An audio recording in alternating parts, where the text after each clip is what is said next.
James, congratulations on the film. Thank you very much. I just got to watch it and enjoyed it a lot. Thank Uh, you. you're both the co-writer and director of the film. Um, Tell us a little bit about why you wanted to write this story about a group of young girls.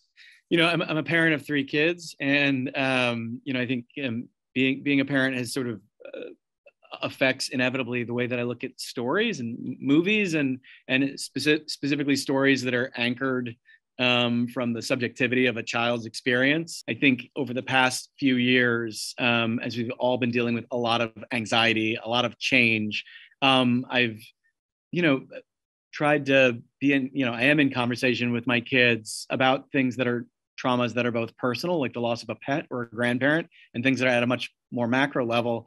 And I've sort of been fascinated by the ways in which we all might experience the same thing, but we have a different way of, or different tools with which to process it. I mean, the specific incident was that a few years ago, a man was found dead not so far from my home, and he couldn't be identified, still has not been identified to my knowledge. And to not even receive the dignity of being named when you die felt like a signifier of a much larger social problem, like a breakdown of a social contract we have with each other.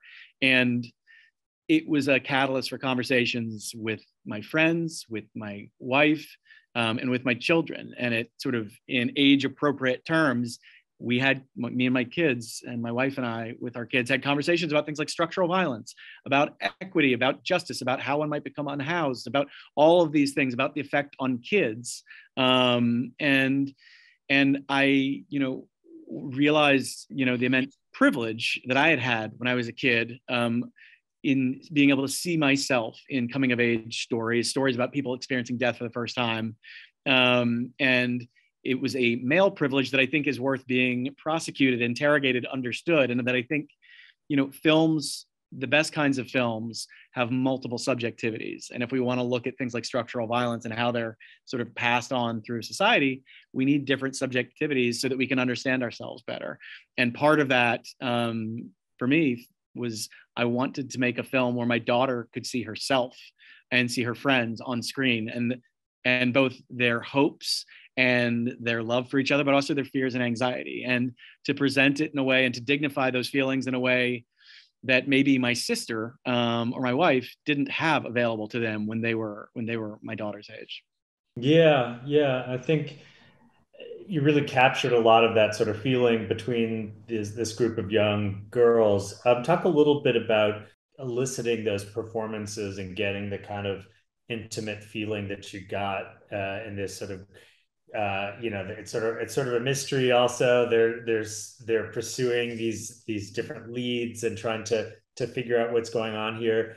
What were you trying to elicit out of the girls, and how did you achieve that with such young actors? I mean, it began, I mean, with a script, and my producing partner Jennifer Dana and my longtime casting director Avi Kaufman, both of them, long before we were meeting actors, were reading it and giving their thoughts on, well, this was what our childhoods were like, what it was like, what our friendships with our friends, our female friends, were like when we were 11 and 12, and this is what it's like for us now as, like in the case of Avi, as a parent with her kids. And that informing sort of the conversations we were having with young actors and their parents when we were going through the casting process, and really just listening to them. Not, I mean, seeing how they read the role, sure, but really seeing how they improvised and just hearing their thoughts on the world and what they were dealing with, and giving an open invitation to these young actors and their families to put their creative fingerprints on these roles, to have a sense of ownership of it, which was part of what the entire cast and crew had, because so much of the crew was either has kids of their own, or are female and sort of had gone through this and had strong thoughts on what this should be like. So a lot of it was just listening and giving up freedom to the kids to say things the way they, long before we shot. Like, how would you say it? What would you do in this situation? What do you and your mom fight about? What do you look to each other for? What is your greatest fear? Like all of these things, like all of those things sort of work their way into the story. Yeah, and what we're saying about the sort of multidimensionality of it, of the story, and I'm thinking a lot also about the parents and how you see their anxiety for their daughters, and the Megan Mullally character And talk a little bit about how you wanted to portray the parents in the film. Yeah, I mean, I obviously can relate as a parent. My wife, was like a great resource, sort of as we were sort of developing the story, and it helped, I think. And my wife was raised by a single mother, who's amazing, who's part of a very close part of my kids' lives, and I mean, I think it was I think a lot of parents both want to create a space for their kids to be autonomous and independent and live fearlessly and get into good trouble, while also keeping them safe and inevitably being aware that they're probably passing on their own anxieties and stuff to their kids, even if they don't want to. And while also struggling at times, like trying to balance a career, with being a parent, with maybe trying to maintain friendships, which can be exhausting, and the idea of making new friends, when you're in your 40s, or 50s, can seem impossible, perhaps. And in some cases, a lot of friendships for parents are born out of the fact that your kids